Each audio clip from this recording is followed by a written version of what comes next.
Hey everyone, what's up? Today, I'm diving into a fun project, recreating some of my old outfits and giving them a modern upgrade. Sounds exciting, right? But how exactly am I going to pull this off? Well, I'm taking you along for the journey. I'll show you step by step how I'm transforming these looks, and hopefully, you'll pick up some tips to elevate your own wardrobe too. Fashion is all about the details. Sometimes, it's the smallest, most intentional changes that make the biggest difference. Whether it's a better fit, a pop of color, or an unexpected accessory, those thoughtful choices can take your outfit from good to amazing. But first, let's make this fun. What's your biggest fashion struggle? Is it figuring out proportions, experimenting with bold colors, or finding the right fit for your body type? Drop your answers in the comments below. I'm curious to hear what you think. And as always, if this video sparks some inspiration or helps you improve your style game, don't forget to hit that like button and subscribe if you haven't already.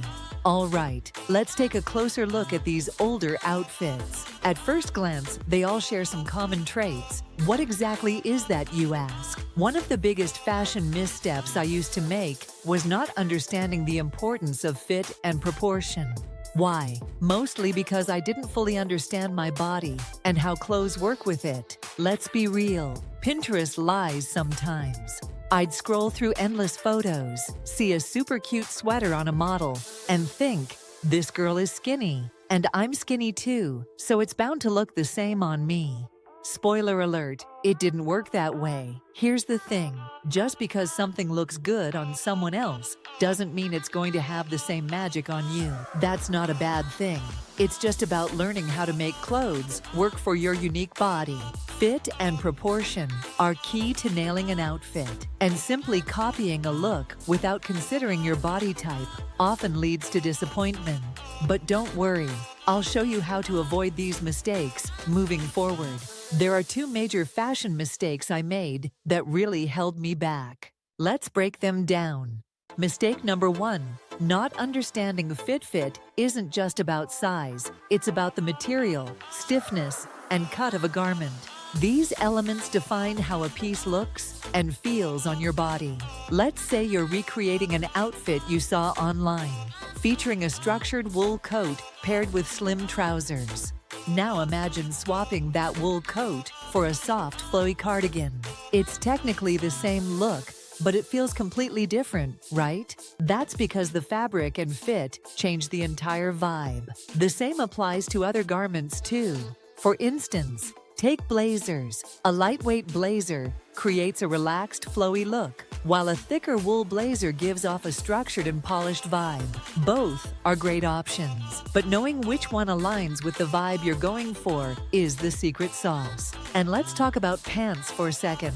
Ever tried on jeans that technically fit, but they just didn't fit the way you wanted? Maybe they were too stiff, too loose in the waist, or had that weird bunching in the knees. That's because fit isn't just about size. It's also about how the fabric interacts with your body. Mistake number 2. Not understanding proportion. This one came down to not having a good grasp of my own body. For years, I convinced myself that I had really broad shoulders. Why? Well, from an objective standpoint, my shoulders are wider than my hips, so it seemed logical to conclude that I had broad shoulders. But here's where I went wrong. I didn't realize it wasn't my shoulders causing the imbalance, it was my narrow hips. Once I shifted my focus to balancing my overall silhouette, instead of fixing my shoulders, everything clicked. Honestly, it was like unlocking a cheat code for my wardrobe. Suddenly, styling became less about hiding and more about playing fashion Tetris for maximum style points. Here's a quick hack you can try for yourself. Take a full-body photo in fitted clothing. Then, draw horizontal lines across your shoulders, waist, and hips. This can help you visualize where you might want to add or reduce volume to create balance. For example, if your shoulders are much wider than your hips, try incorporating A-line skirts or wide leg pants to visually widen your bottom half.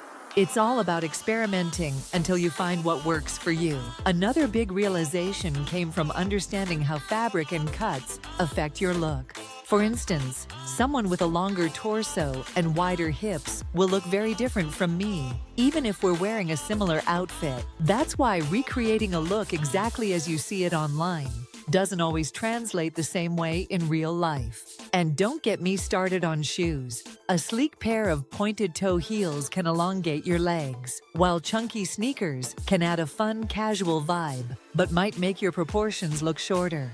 These little details matter more than you'd think. Now, let's address a popular saying.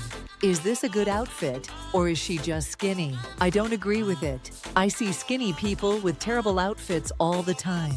Celebrities, for instance, have stylists who understand everything I just talked about: fit, proportions, and how fabrics drape around different body types. The truth is, anyone can be stylish. You don't need to be skinny to have good outfits.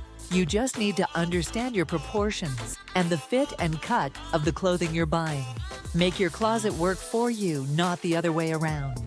Thanks for sticking with me through this deep dive into fit, proportion, and personal style. Style isn't about copying someone else's look. It's about finding what works for you and owning it.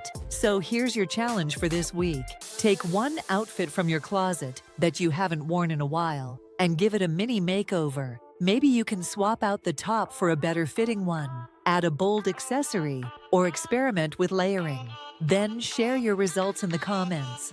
I'd love to see what you come up with. If you enjoyed this video, give it a thumbs up, hit that subscribe button, and let's keep the conversation going in the comments.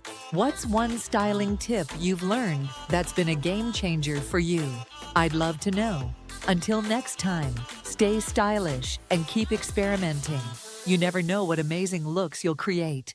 Remember, your best look is just one thoughtful tweak away. See you in the next video.